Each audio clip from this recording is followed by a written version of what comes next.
చివరిగా mega 9 TV ప్రేక్షకులకి శివరాత్రి సందర్భంగా మీ తరపు నుంచి ఆశీస్సులు, ఆశీర్వాదాలు. తప్పకుండా అండి. మెగా 9 ప్రేక్షకులకి చూడండి, శివరాత్రి అంత ఆషామాషి శివరాత్రిగా తీసుకోకండి. చాలా మంచి అద్భుతమైనటువంటి రోజు. మన శరీరంలో అణువు శుద్ధి చేసుకోవాల్సిన రోజు.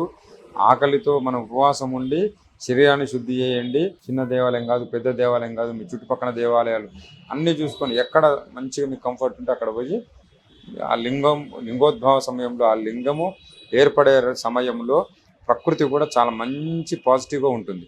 ఆ రోజు లింగోద్భవ సమయంలో ఈశ్వరుడి దగ్గరికి వెళ్ళండి. మీ యొక్క ఎలాంటి దోషాలు ఉన్నా కూడా అన్నీ తొలగించబడి ఆ పరమేశ్వరుడు మిమ్మల్ని మళ్ళీ వచ్చే సంవత్సరం వరకు కూడా మిమ్మల్ని తప్పకుండా మంచిగా చూస్తాడు. అయితే ఈ లింగోద్భవ సమయంలో ఉద్భవించినటువంటి శక్తి మీలో నిలకడగా ఉండాలి అంటే మీరు ప్రతి సోమవారం శివాలయం పోవాలి. ఓకే. ఇంకా శక్తి మీకు అట్లనే కంటిన్యూగా బాగా ఉండాలంటే ప్రతిరోజు మీ ఇంటి దగ్గర ఏ దేవాలయం కూడా ఆ దేవాలయం పోయి ఒక 5 ప్రదక్షిణ చేసుకోండి. ఆ ఎనర్జీ అంతా మెయింటెనెన్స్ అవుతుంది అనమాట. ఒకరోజు ఉండి తెల్లారి మళ్ళీ ఉండదు. అందుకోసమే ఎవరైనా పంతులు కూడా మీ స్థాయికి తగ్గట్టు మీరు 21 రోజు దేవాలయం తిరగండి, 41 రోజు తిరగండి అని చెప్తే మీ సమస్యను బట్టి ఆయన క్యాలిక్యులేట్ చేసి చెప్తున్నారు డాక్టర్ లాగా.